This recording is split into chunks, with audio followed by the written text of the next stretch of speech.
Bismillahirrahmanirrahim. Assalamualaikum warahmatullahi wabarakatuh. Waalaikumsalam warahmatullahi wabarakatuh. Teman-teman, Mas Santri Pondok Pesantren Luhur Ciganjur yang saya hormati, santri online dimanapun Anda berada, Alhamdulillah hari ini kita kembali mempelajari kitab Al-Jam'u Baina Ra'yil Hakimain di pertemuan ke-19 ya Mas ya. 19 ini kita akan bahas mulai halaman 68 kalau yang buku saya. Fa'ala hadzal makna Mas, fa'ala hadzal makna. Itu nanti ada pembahasan tentang awalim ghairi mutanahiyah. Alam yang tidak ada batas. Kalau bahasa sekarangnya adalah metaverse atau multiverse ya, keren lah itu. Ragam jagat ya. Sebelum kita mulai pengkajian itu, mari sama-sama kita membaca surah Al-Fatihah. Kita hadiahkan untuk Al-Farawi, juga Plato dan Aristoteles, dan guru kita Kiai Haji Abdurrahman Wahid, guru-guru kita semua, pengarang buku yang kita baca, orang tua kita masing-masing, keluarga kita, dan semoga kita semua senantiasa dalam keberkahan, kebahagiaan, sehat, dan sentosa. Ala diniyah wala kulli niyatin sholihah wa ila hadrati Nabi Muhammad sallallahu alaihi wasallam. Al-Fatihah. A'udzubillahi minasyaitonir rajim. Bismillahirrahmanirrahim. Alhamdulillahirabbil alamin arrahmanirrahim maliki yaumiddin. Iyyaka na'budu wa iyyaka nasta'in. Ihdinas siratal mustaqim. Shiratal ladzina an'amta 'alaihim ghairil maghdubi 'alaihim waladdallin. Bismillahirrahmanirrahim. Qala al-mu'allifu rahimahullahu ta'ala wa nafa'ana bihi bi ulumihi bid dharaini amin.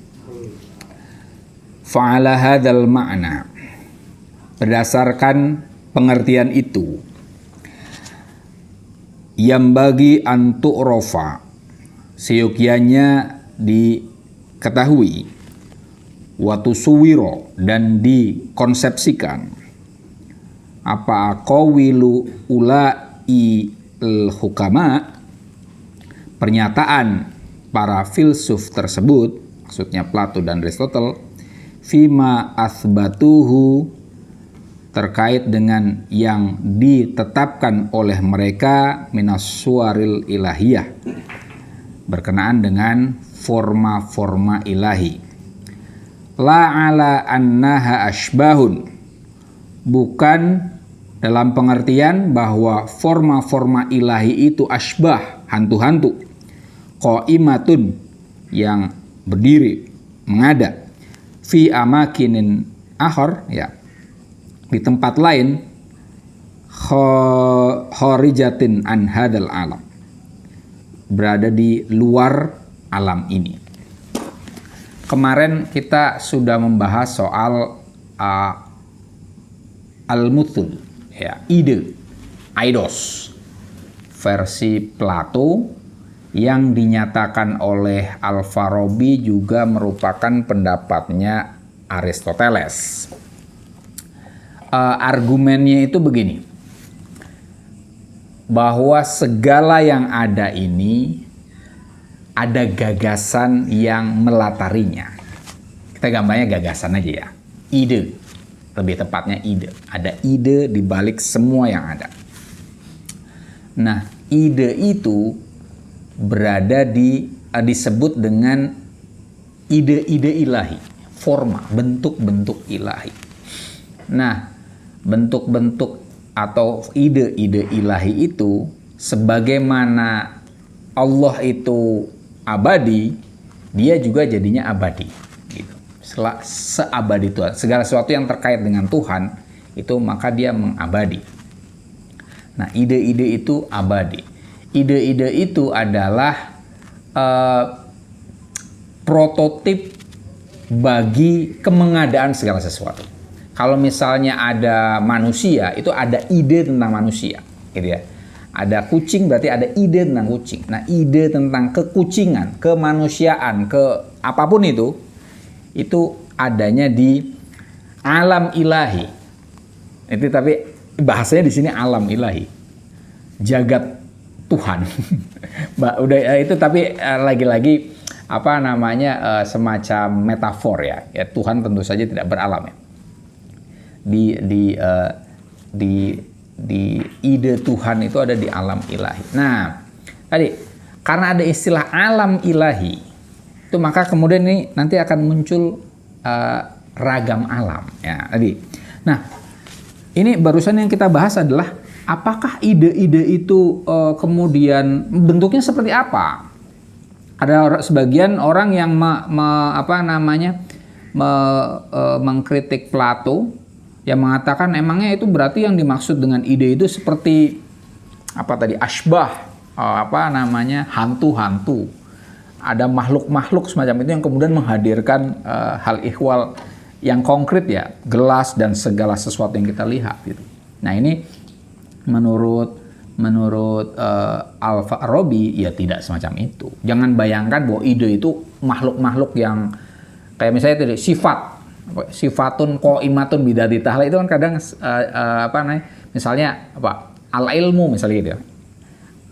Ilmu adalah sifat Tuhan. Itu kan kalau di akidah Asy'ariyah itu kan definisinya itu misalnya ilmu itu sifatun qaimatun bidzatihi ta'ala ya, sifat yang berdiri dengan zatnya Tuhan. Itu bagi orang-orang Mu'tazilah itu kan bermasalah pernyataan itu. Berarti ada, kalau sifat itu abadi, Tuhan abadi, berarti ada banyak dong yang abadi gitu kan.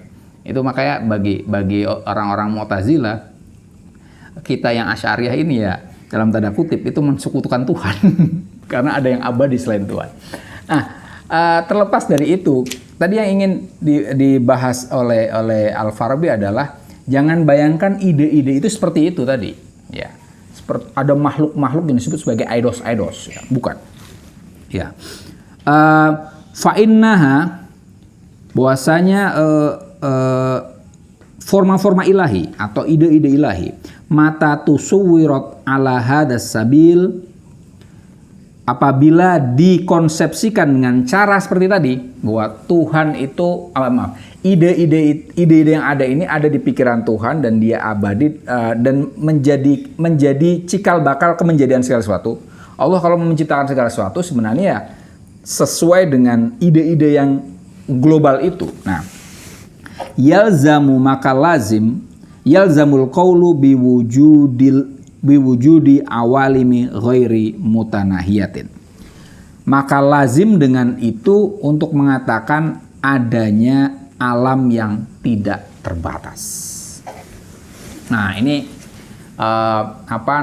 tentang alam tidak terbatas itu, maka saya di judul pengajian sekarang kita menyebutnya dengan metaverse ya, atau multiverse ya.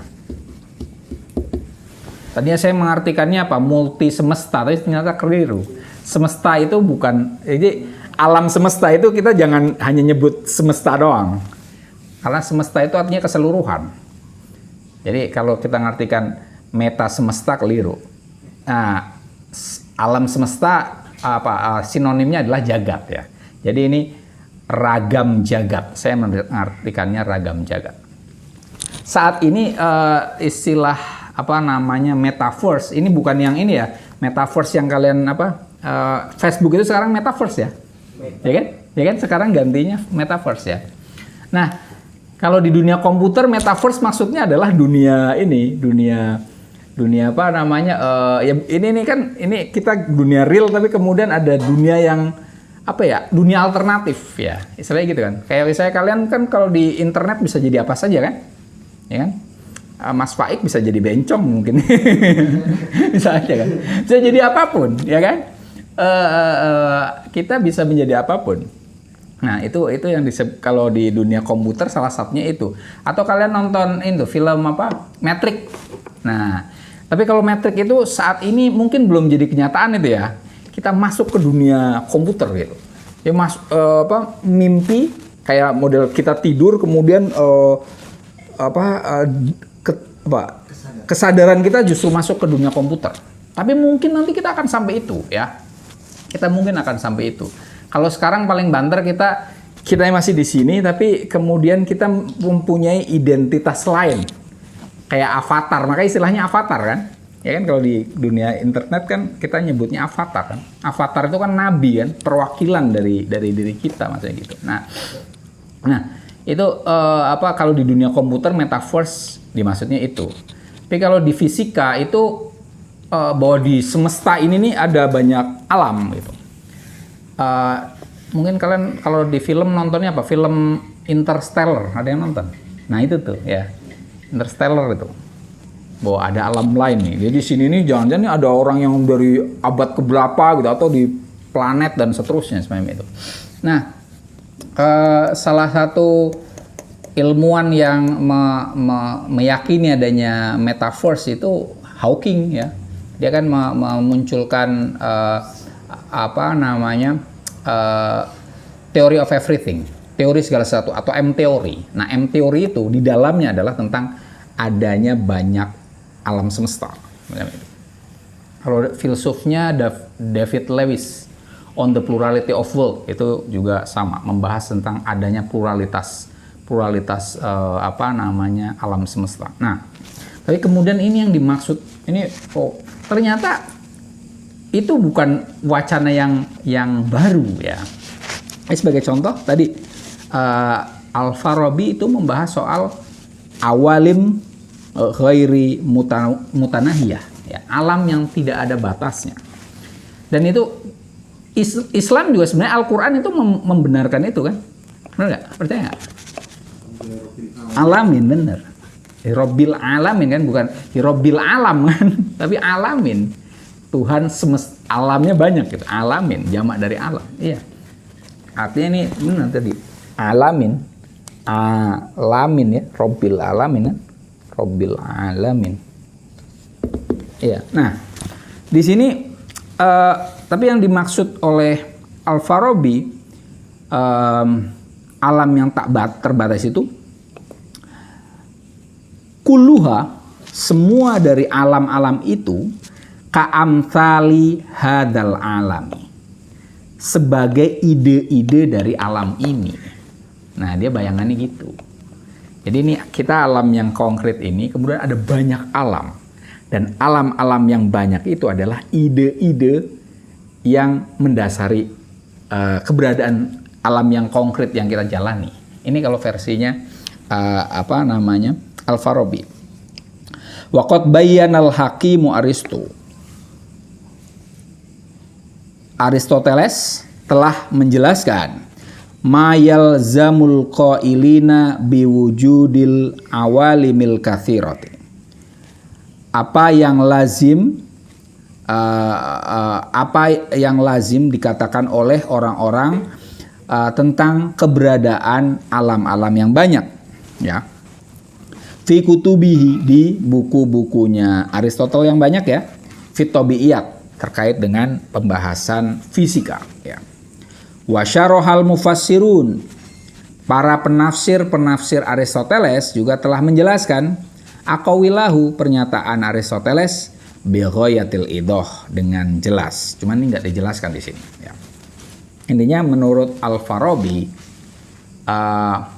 tentang ragam jagat ini ya, itu telah dibahas oleh Aristoteles di buku-buku dia terkait dengan fisika ya. Wayambagi, nah ini kemudian membahas hal yang lain. Wayambagi, dan seyogyanya an tatadabbaro, an tatadabbaro, Anda seyogyanya mengiktibarkan, merenungkan hadat toriko, cara ini alladzi dzakarnahu, yang telah kami jelaskan miroron, berkali-kali, katsiratan fil aqawilil ilahiyah, yang banyak pernyataan itu terkait dengan pernyataan tentang tentang banyak pernyataan metafisik atau teologis ya. Menurut Al-Farabi ini karena karena pembahasan tadi, maka seyogyanya kita merenungkan apa yang sudah dibahas oleh Al-Farabi mengenai pernyataan-pernyataan teologis. Fa innahu adimun naf'i.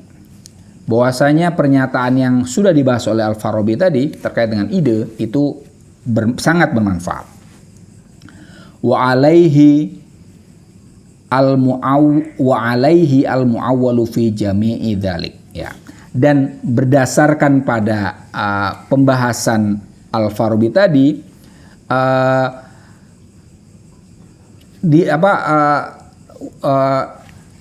pembahasan Al-Farabi tadi dijadikan sebagai sandaran, ya. Al-mu'awwal itu sebagai hal yang dijadikan sandaran, al-mu'tamad fi jami'i dzalika, pada semua pernyataan-pernyataan terkait dengan teologi. Wa fi ihmalihi, kalau mengabaikan pembahasan Al-Farabi tadi, itu apa? Di dalamnya ada ad-dhararu asyadid, bahaya yang besar. Ini terkait dengan tadi ide Tuhan. Kemarin yang sudah kita bahas adalah kalau kita mengabaikan keberadaan ide Tuhan, ya, bahwa segala yang ada ini didasari oleh ide, ya, ide itu adalah ide Tuhan, maka berarti kita membenarkan penciptaan segala sesuatu itu secara sporadis. Kalau tidak ada ide, ya. Kalau Tuhan, misalnya gini, segala yang ada ini tercipta tanpa adanya ide, ya, dan ide Tuhan dalam hal ini, maka berarti Tuhan acak-acakan, no. Nah itu makanya menurut Al-Farabi, argumen dia itu perlu direnungkan, karena kalau diabaikan maka fi doror. Kenapa? Karena berarti kita menganggap Tuhan ngaco, gitu, ya. Wa anta'lam, dan sesungguhnya Anda mengetahui, wa anta'lama ma'adzalika, dengan itu, annadz-dzarurata, bahwasanya kebutuhan, kondisi darurat, tad'u, mengundang ila itlaqil alfadit tabi'iyati wal mantiqiyah, untuk memutlakkan, mengabsolutkan kata-kata fisik, ya, term-term fisik, wal mantiqiyah, dan term-term logis, al mutawati'ati alatil kalmaani, yang berkesesuaian, ya, alatil kalmaani, dengan makna-makna ilahi, al-latifati, yang halus, asyarifati, yang mulia, al-aliyati, yang tinggi, an jami'il awsaf, dari yang lebih tinggi dari segala pensifatan, ya. Al-mutabayinati, yang berbeda, an jami'il umuri, dari yang berbeda dari semua perkara, al-kiyaniyati, yang ada, al-maujudati bil wujudi tabi'i, yang ada dengan wujud natural.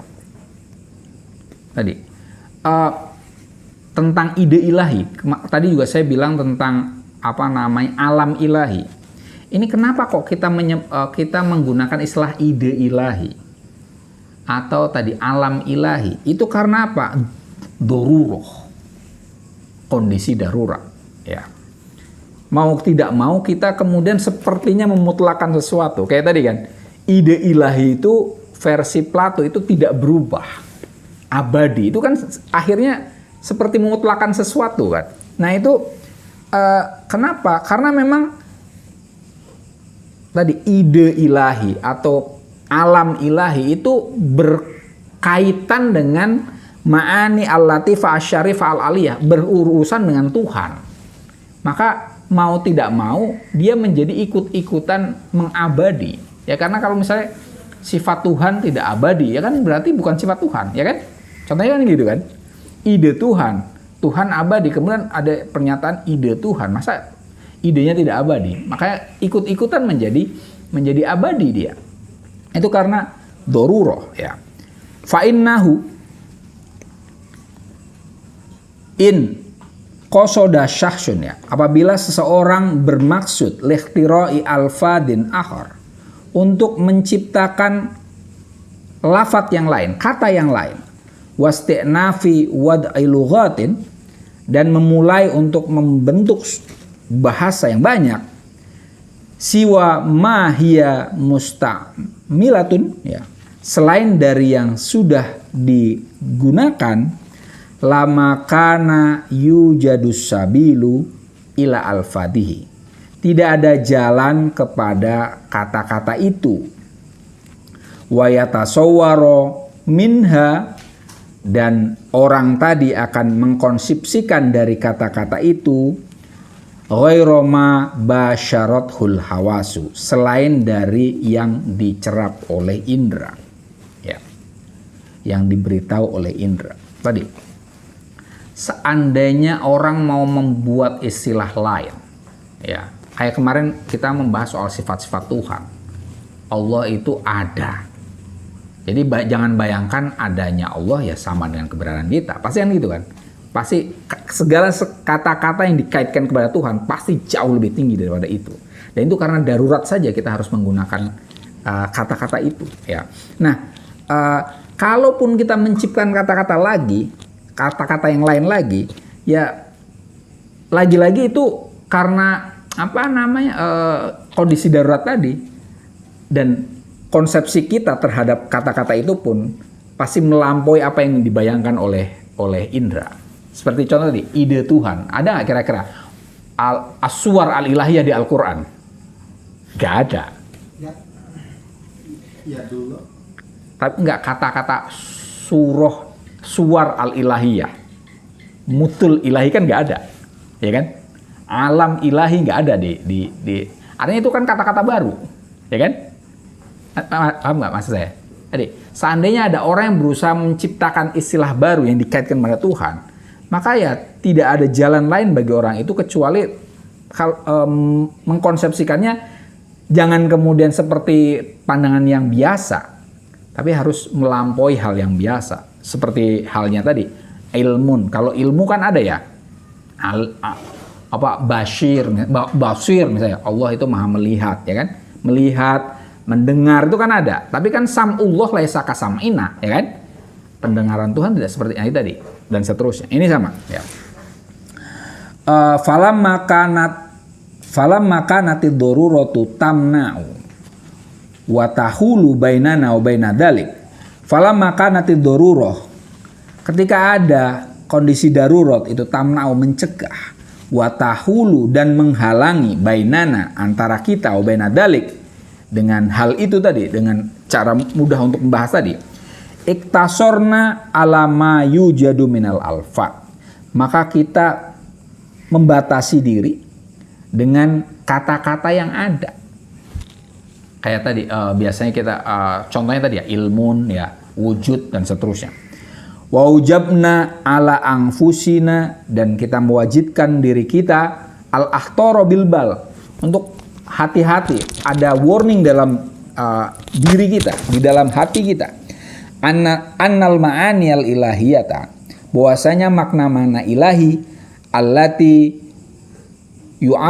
yu'abbiru anha bihadhil alfad, yang mana seseorang mengungkapkannya dengan kata-kata tersebut, hiya binau'in asrofin wa ala ghairi ma natakhayyaluhu wa natasawwaru. Hiya binau'in asrof, makna di balik kata-kata itu lebih mulia, ya. Wa ala ghairi ma natakhayyaluhu wa natasawwaruhu, tidak seperti yang kita imajinasikan atau kita konsepsikan. Tadi sama. Ini mau bahas istilah ide ilahi. Makanya kenapa kemarin kita membahas soal sifat-sifat Tuhan. Itu karena ini mutul ilahiyah, itu istilah baru. Ya kan? Minimal di zaman Al-Farabi ini, istilah mutul ilahiyah, suwar ilahiyah, itu istilah yang baru. Alam ilahi itu istilah yang baru, tidak ada itu. Nah di sini Al-Farabi artinya dia melakukan bid'ah kan, tapi dia ya kan, bid'ah ini. Nah, untuk mengantisipasinya dia mengatakan bahwa makna di balik itu semua itu binauin asyraf. Maknanya itu lebih mulia daripada sekedar yang kita bayangkan tentang ide dan seterusnya. Nah, kita tadi sedikit menyinggung tentang Aristoteles, sekarang Al-Farabi membahas soal Plato nih. Wa mimma yajri hadal majra, dan sesuatu yang berjalan dalam jalur ini, aqawilu Aflatun, pernyataan Plato fi kitabi Timaius, ya, Timaius ini di buku Timaius, ya, min kutubihi fi amrin nafsi wal akli. Timaius itu sebagian dari bukunya Plato yang membahas perkara an-nafs, jiwa, wal akal, dan akal. Wa anna likulli wahidim minhuma, bahwasanya masing-masing dari jiwa dan akal alaman punya alam, ya, siwa alamil akhor, yang berbeda dari alam yang lainnya. Masing-masing dari akal dan jiwa itu punya alam, ya. Ini versi Plato. Wa anna tilkal awalima mutataliyatun, bahwasanya alam-alam baik akal maupun jiwa tadi itu berurutan, ya. Ba'duha a'la wa ba'duha asfal.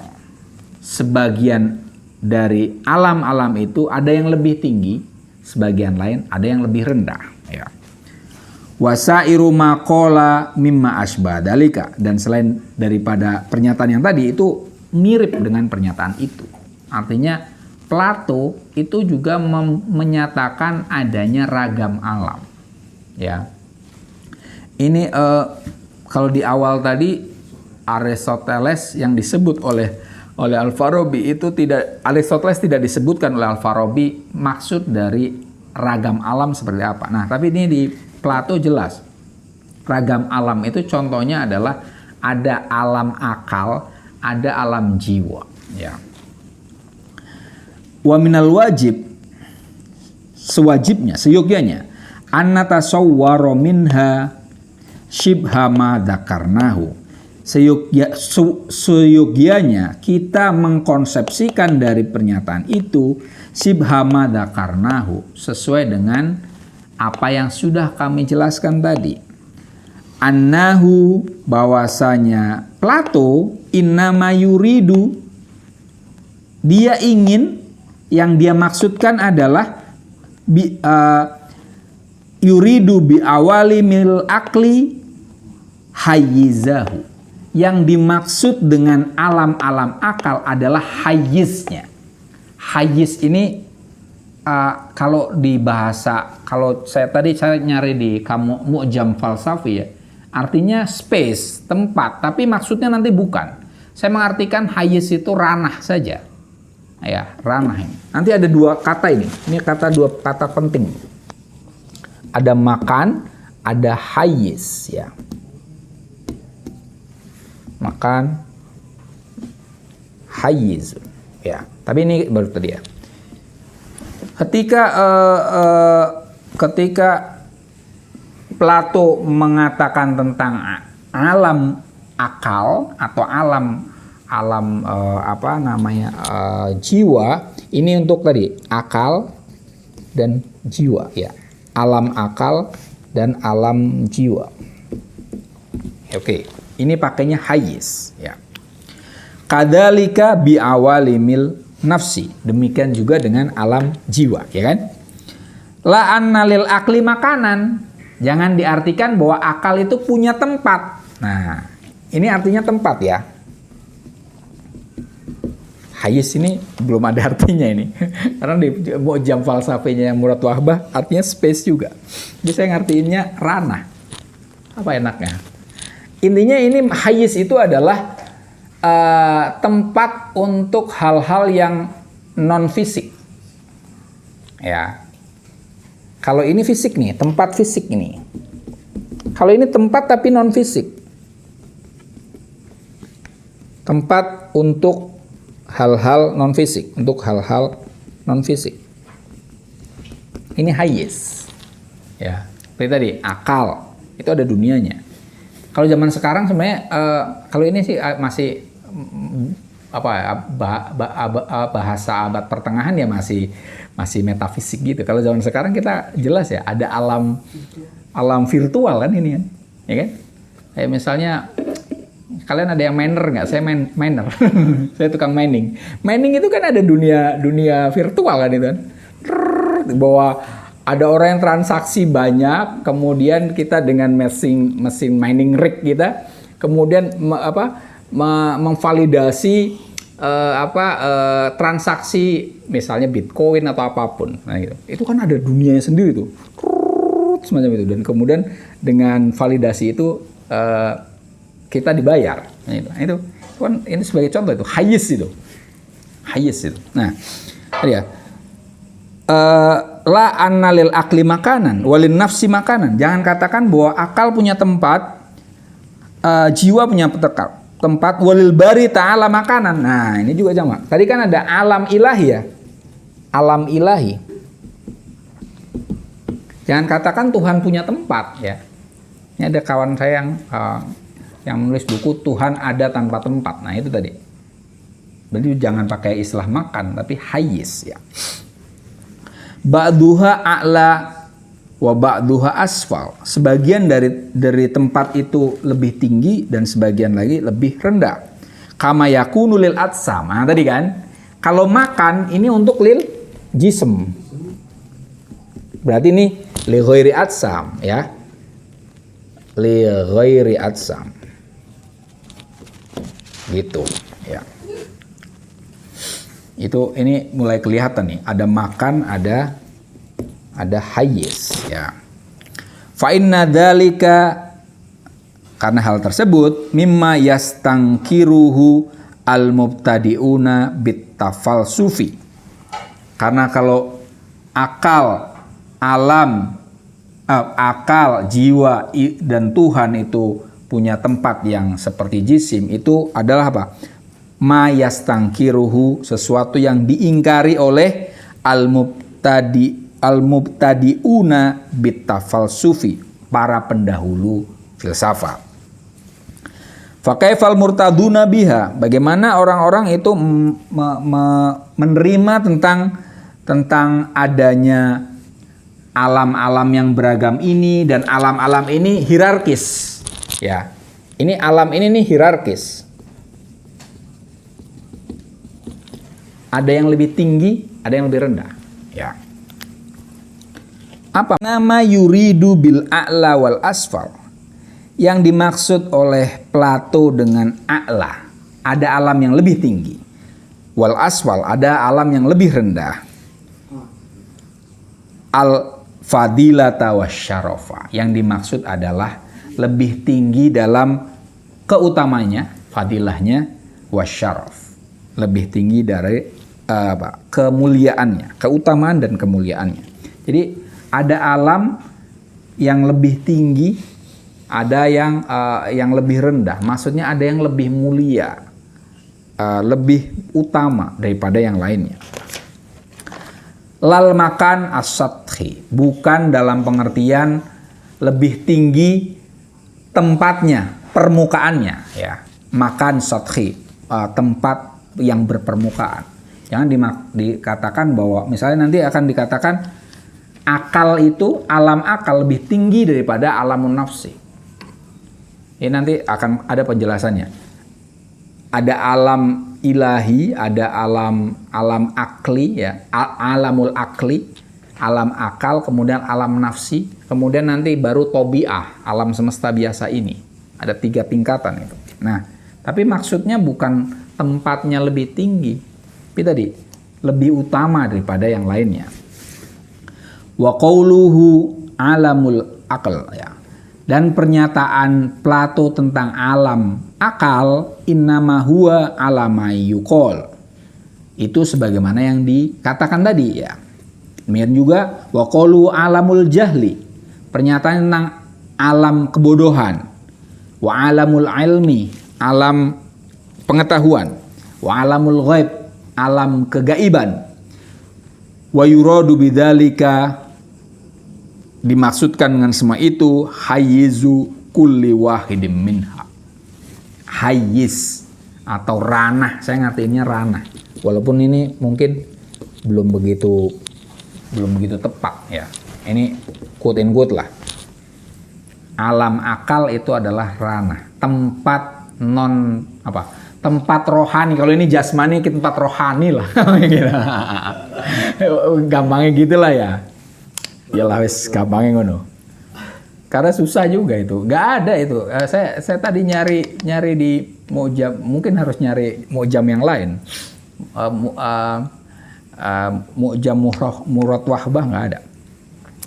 Wa kadzalika maqalahu. Nah, ini satu ya tentang tadi bahwa alam-alam itu hierarkis. Nah, ini kemudian ada penjelasan tentang ifadah, emanasi ya. Wa kadzalika maqalahu, demikian juga yang dikatakan oleh Plato min ifadatin nafsi ala tabi'ah, tentang emanasi jiwa kepada alam tabiat ya.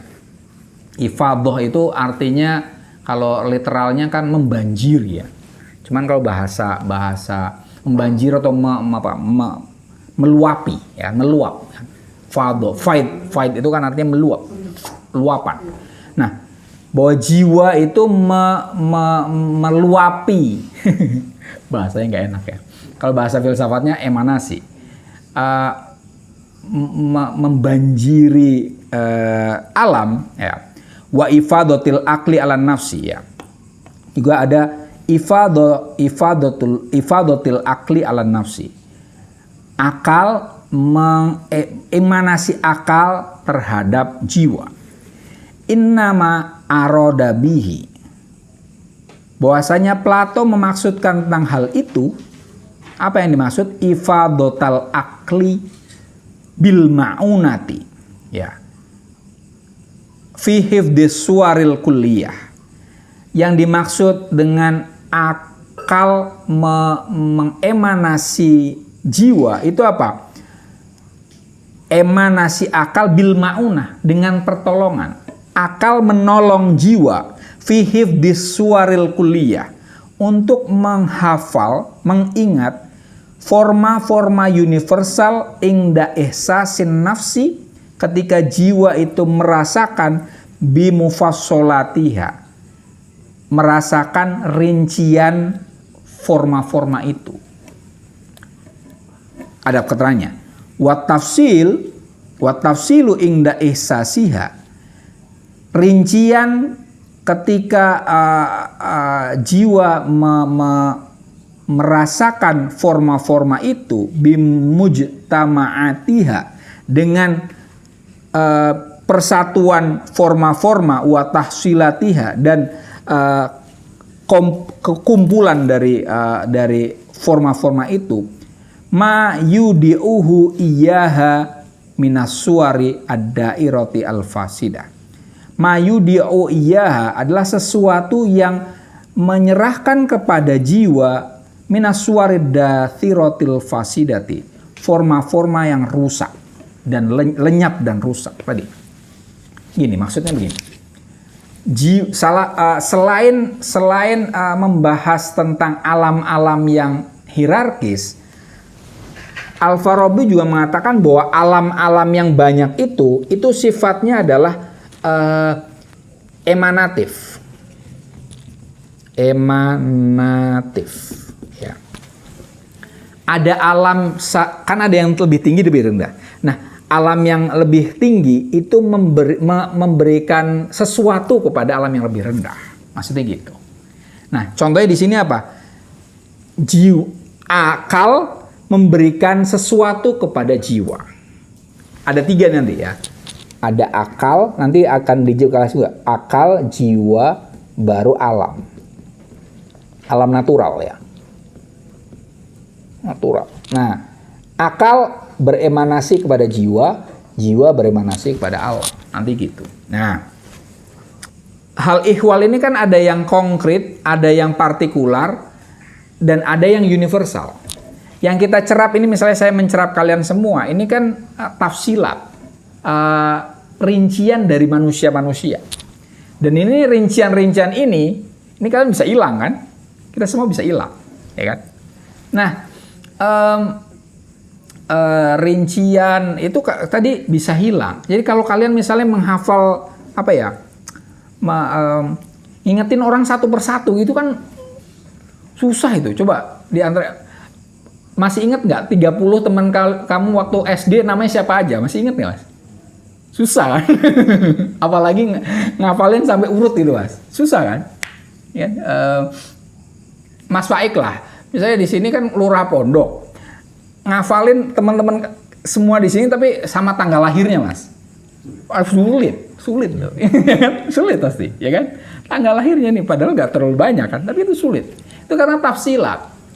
Nah, hal-hal yang konkret itu adalah suar ad-dathirah al-fasidah. Sesuatu yang bisa hilang dan rusak. Nah, akal itu membantu jiwa kita untuk apa? Untuk tidak berurusan dengan hal yang bisa hilang itu. Dengan cara apa? Kita dikasih hal-hal yang sifatnya universal. Gitu ya. Jadi akal itu membantu jiwa untuk menangkap yang universal. Oh, intinya apa? Santri Ciganjur, gitu aja. Satu persatu mungkin agak lupa ini kan, itu kan. Apalagi nanyain tanggal lahir, tambah misalnya golongan darah, itu kan susah itu. Iya, susah itu. Itu tadi. Yang dimaksud ifadatul akli ala nafsi adalah akal membantu jiwa untuk mencerap universalitas. Ya. Kemudian wa kadzalika sa'iru ma yajri majroha.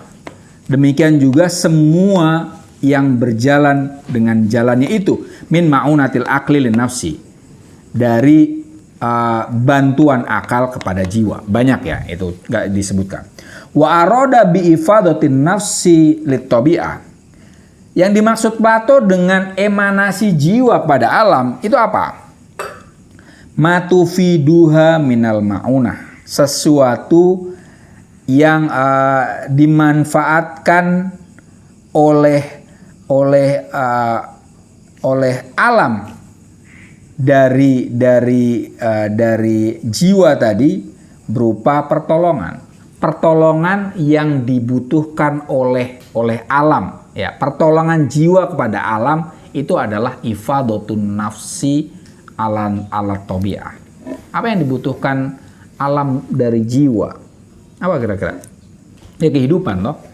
Ya kan? Misalnya apa yang kita lihat sehari-hari lah, misalnya tumbuhan, ya kan? Itu ada ifadatun nafsi ala tabi'ah. Ya. Ketika kita nyirami tanaman, ya. Tanamannya kemudian hidup. Nah, itu yang disebut ifadatun nafsi ala tabi'ah. Dia jadi hidup, ya. Apa yang dibutuhkan ya tadi? Yang dibutuhkan oleh tumbuhan adalah kehidupannya kan. Nah, kehidupan itu identik dengan jiwa. Itu contoh matufiduha minal mauna, pertolongannya tadi. Wal insyak nahwa ma yang fauha, dan perjalanan menuju sesuatu yang bermanfaat bagi tabiat itu. Jiwa juga perlu diarahkan kepada sesuatu yang bermanfaat. Nah, yang mengarahkan itu adalah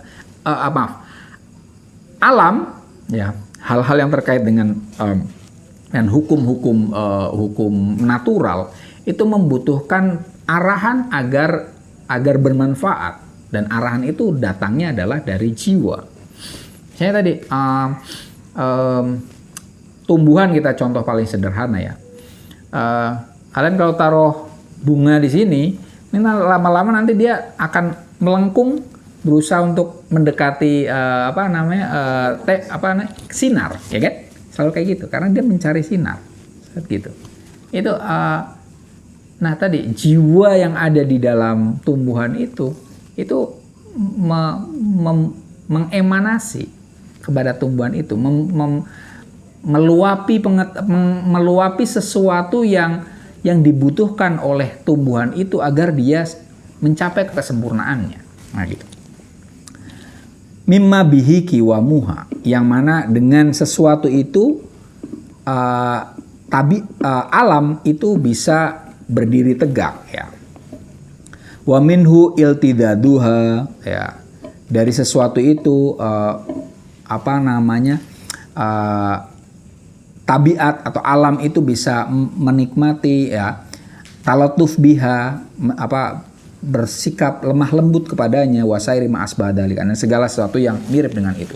Artinya yang ingin dikatakan oleh Al-Farabi di sini, ifadatun nafsi ala tabi'ah itu adalah jiwa memberikan sesuatu yang dibutuhkan oleh alam, gitu, semacam itu. Sama sebenarnya dengan yang tadi. Akal mengemanasi jiwa itu akal membantu jiwa mengatasi sesuatu yang sulit baginya.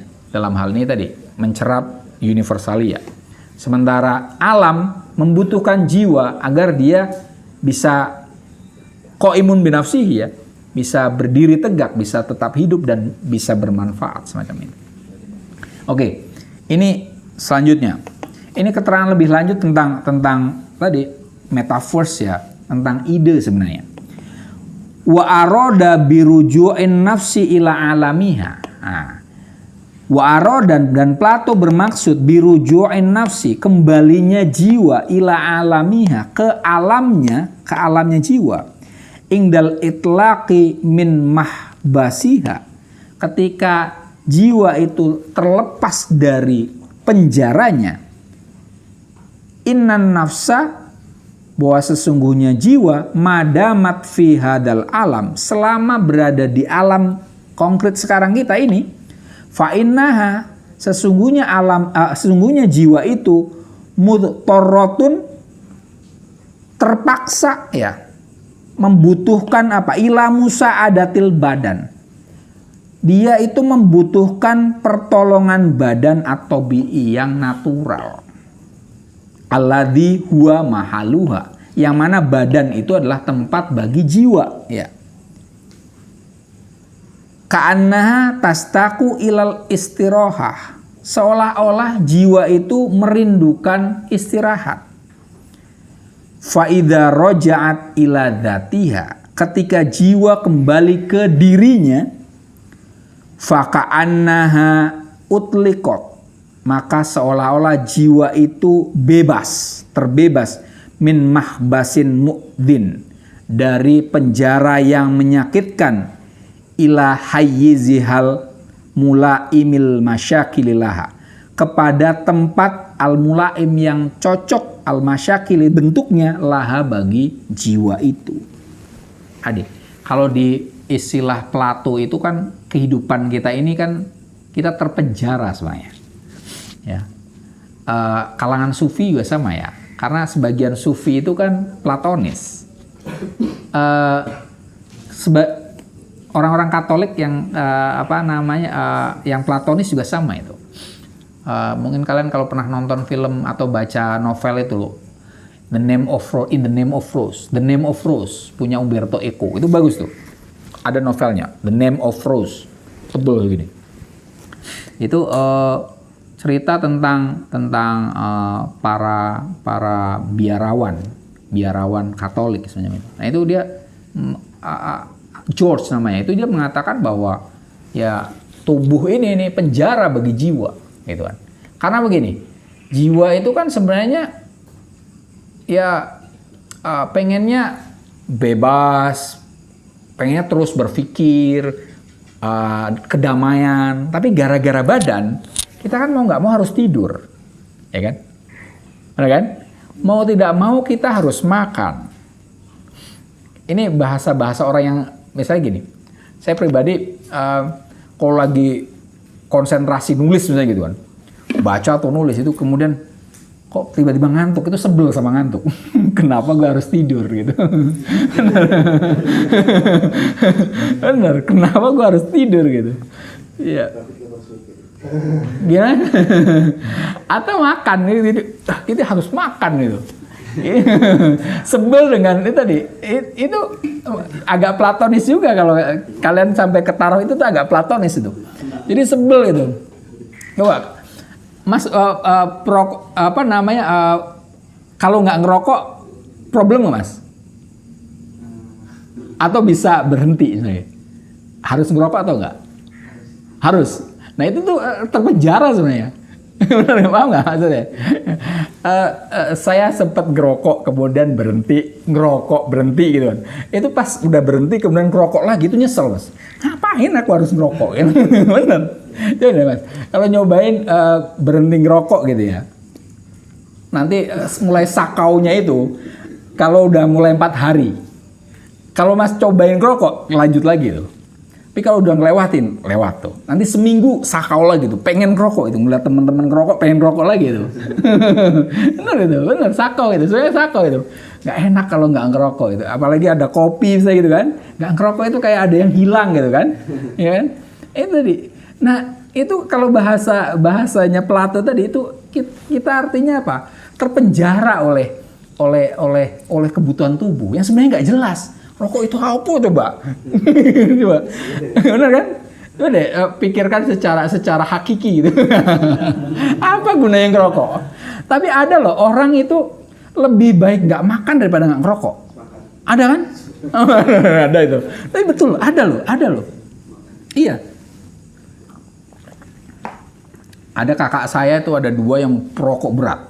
Dia kalau buka puasa bukan makan, tapi ngerokok. Itu ada loh itu. Allahu Akbar, ngerokok dia. Betul. Dan misalnya imsak gitu kan. Imsak itu masih ngerokok itu. Jadi pas giliran adzan baru berhenti itu. Jadi ketika misalnya imsak itu waktunya ngerokok. Bener, waktunya ngerokok. Jadi ketika azan itu baru waktunya mematikan rokok itu. Itu bapak saya itu almarhum. Iya. Itu itu tadi yang disebut, apakah jiwa kita membutuhkan rokok? Enggak itu sebenarnya, kan? Tapi tadi kan bagi yang perokok sudah terus-terusan rokok itu kan lidah apa pahit atau gimana? Ada yang kayak hilang sebenarnya itu tadi. Nah, ini ya. Plato mengatakan bahwa sebenarnya jiwa itu ada istilahnya Pak, ruju'un nafsi ila alamnya. Jiwa kembali kepada alamnya. Karena tadi ketika jiwa ini berurusan dengan hal ihwal yang fisik, itu sebenarnya dia itu terpenjara gitu. Yaitu ini mahbas mu'din, penjara yang menyakitkan gitu. Nah, disebutnya ini idarojat ila dati, ketika jiwa kembali ke dirinya. Artinya dia menyadari diri. Kayak orang yang berhenti ngerokok itu kan berarti kan rojat ila dati ya. Balik. Enggak, aku nggak mau ngerokok gitu. Tapi kalau ada yang traktir nggak apa-apa. Berhenti beli rokok jadinya kan. Ada yang kayak gitu. Berhenti. Nah, itu. Tapi kalau misalnya benar-benar berhenti, itu dia ada rojat ila datiha. Ada utlikot min mahbasin mu'din ila hayizil mulaim al masyakil. Dulu saya pas ngerokok juga sama kayak gitu. Kalau lagi minum manis, kalau saya problemnya dulu kalau minum manis harus ngerokok. Gitu. Kalau enggak, misalnya kan kalau yang perokok berat lebih parah lagi. Pokoknya harus ngerokok terus kan. Nah, itu udah kecanduan betul. Saya nggak sampai ke taraf itu. Yang penting kalau minum manis, mau kopi, teh, susu atau apapun, itu ngerokok. Atau tadi kalau ngerokok harus ada minuman. Gitu. Kalau nggak ada, nggak mungkin ngerokok saya. Gitu. Jadi kalau ngelihat orang naik motor kemudian ngerokok, bagi saya yang padahal ngerokok saya aneh loh gitu. Apa enaknya ya? Karena malah sepet menurut saya. Gitu deh. Ketika bebas, saya alhamdulillah udah bebas dari rokok. Itu ya utlikot min mahbasin mu'din. Bebas itu ya. Itu nanti selanjutnya tentang akal dan jiwa yang tadi ya. ini tentang ini apa namanya? Kita masih ada pertemuan lagi nih. Ini untuk hari ini paling banter kita saya lanjutkan sedikit lagi ya. Wa ala hadhil jihati, berdasarkan ranah itu ya. Ranah jihad itu, arah itu yang bagi ayyuqosa seyogyanya dikiaskan apa kullu ma siwa madzakarnahu, semua yang selain dari yang telah kami jelaskan, min tilkal rumuzi, dari rumus-rumus itu, fa inna tilkal ma'aniya, sungguhnya makna-makna tersebut, bidikotiha, dengan kejelimetannya, walutfiha, kelembutannya, apa tamannaat an apa tumunniat, tertolak anil ibarah anha, dari pengungkapan terhadapnya, bighairi tilkal jihati, selain dengan arah itu, allati istamalaha al-hakimu Aflatun, yang digunakan oleh Plato, waman salaka sabilahu, dan orang yang berjalan dengan jalannya. Ini intinya tadi, ketika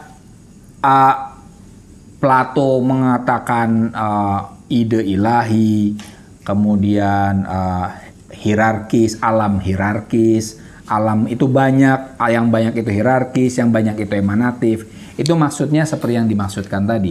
Ini artinya Al-Farabi mengungkapkan tadi adalah rumus-rumusnya saja. Intinya hierarkis ini dalam sisi syaraf, keutamaan. Emanatif dalam pengertian memberikan manfaat. Ya. Kalau kemudian mengatakan ada ide Tuhan, itu maksudnya ya bukan seperti ide biasa, tapi sesuatu yang melampaui ide. Ketika dikatakan alam ilahi, jangan katakan Tuhan menempati tempat, tapi ada hayis. Ini ada, susah bahasa Indonesianya nggak ada ya, apa ya, ranah. Saya ngartikan ranah saja. Ranah ya yang non fisik, yang itu bisa dibayangkan secara rasional sebenarnya. Oke, selanjutnya pertemuan selanjutnya kita akan bahas tentang akal, jiwa, dan meraga sukma. Jadi ini nanti tentang ragam alam semesta ini. Di sini akan membahas soal grogo sukmo atau grogo sukmo.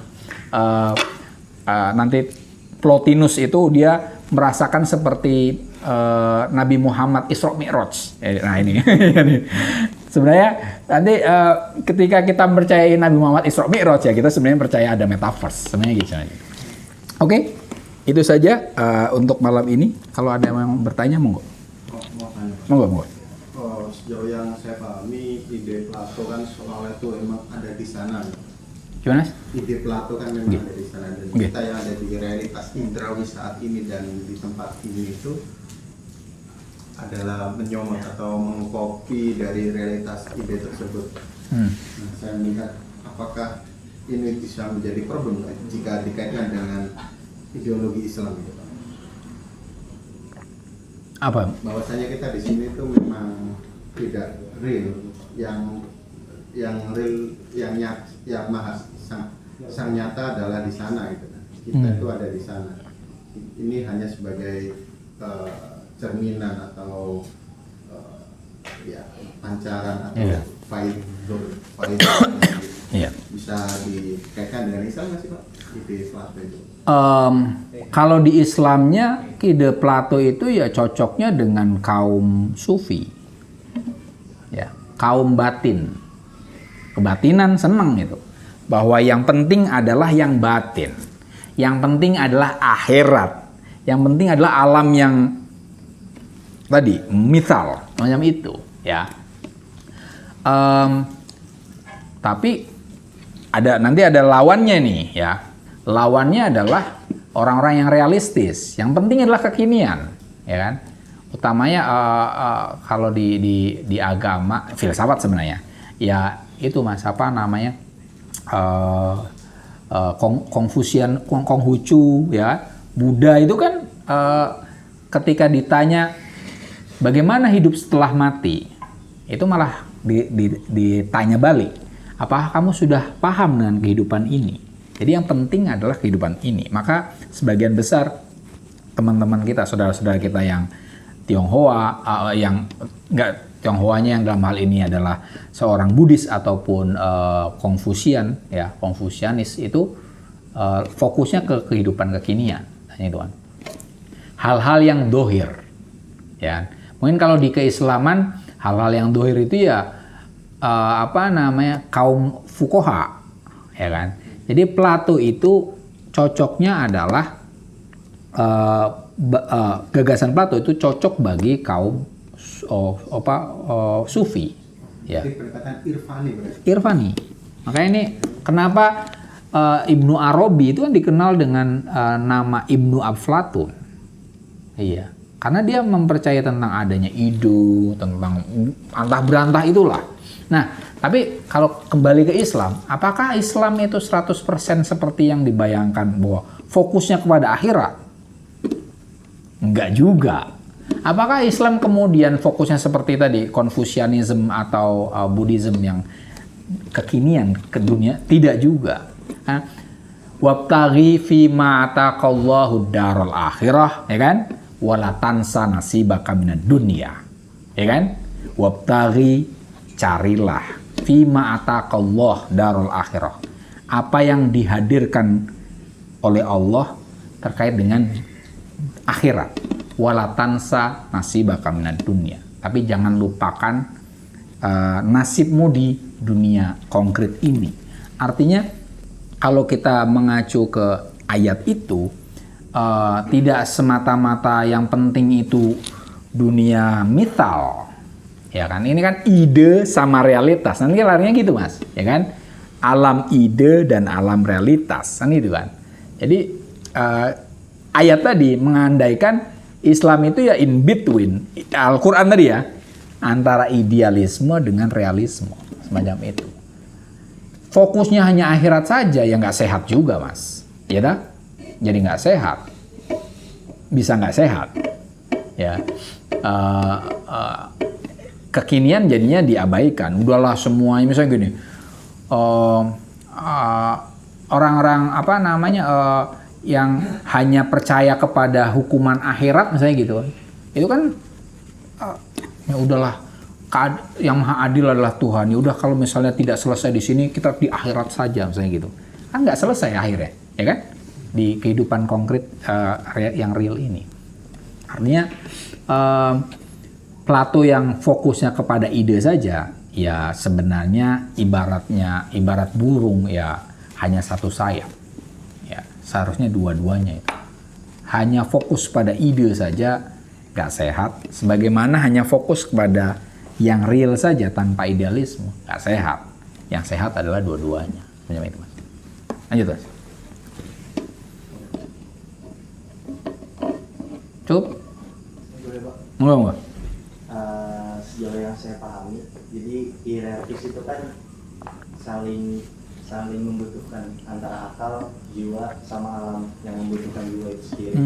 Nah, jadi apa yang dilakukan oleh jiwa itu adalah hasil dari emanatif akal itu sendiri, benar Pak? Nah, itu dibutuhkan oleh alam.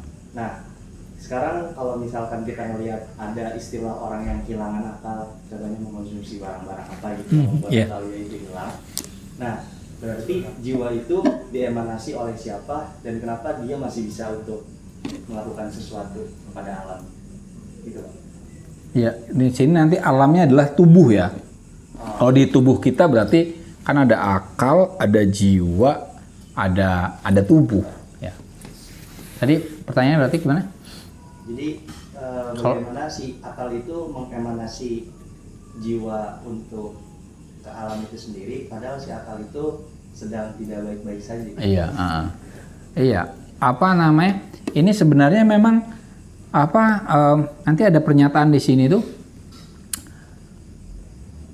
Akal adalah asrofu adzail nafsi, bahwa akal adalah bagian dari jiwa yang paling mulia. Artinya di satu sisi akal itu dari jiwa, di sisi lain akal itu adalah kekuatan di dalam diri, kalau ini di dalam tubuh manusia ya, yang menuntun jiwa. Jadi gini Mas, pada titik tertentu jiwa ada di atas akal. Dalam pengertian jiwa itu kan yang menjadikan kita hidup, ya kan? Tapi di dalam jiwa itu memang ada unsur-unsur kayak misalnya kita mengindra ini kan karena kita ini bagian dari kekuatan jiwa kita. Kita merasa punya nurani, itu kan bagian dari kemampuan jiwa kita. Kemudian berakal. Nah, tapi akal lebih tinggi. Nah, problemnya tadi ketika akalnya ini oglek misalnya gitu kan. Itu berarti di dalam jiwa itu kan ada beberapa kekuatan. Ada kekuatan lain yang lebih dominan gitu Mas. Ya gitu. Jadi seharusnya akal yang ada di oke lah. Jiwa itu menurunkan salah satunya akal. Tapi walaupun akal itu berasal dari bagian dari jiwa, dia lebih tinggi karena dia yang akan menjadi gate ya, menjadi pemandu bagi kekuatan yang ada di dalam tubuh kita, segala fakultas di diri kita. Nah, tadi gambarannya gimana ya? Gini Mas, kayak misalnya di dalam jiwa itu, ini kan ada kemampuan rasional ya, ada kemampuan yang ini sebagai manusia ya, ada yang kemampuan seperti binatang, ya kan? Ada yang kemampuan seperti tumbuhan, ya kan? Ya, nutritif. Kemudian ini yang binatang itu aku lupa. Iya. Nah, kemungkinan tadi Mas. Nah, ini seharusnya kan di atas ini. Ya. Kalau ini lebih dominan, maka ini beres semua, ya kan? Nah tadi karena kemungkinan dia yang tumbuh adalah yang ini nih, binatangnya, sehingga ini mati.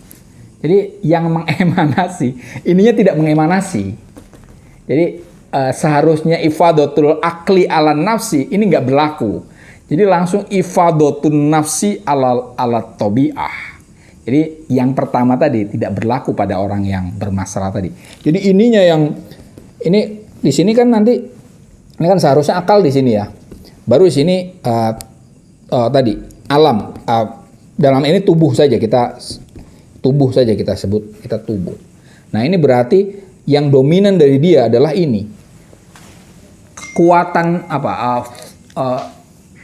daya di diri kita yang seperti binatang yang lebih dominan atau seperti tumbuhan kita ingin bercocok tanam atau tadi ingin ya kan ngaco semua itu ya kan ngaco semua. Nah idealnya ini yang di atas.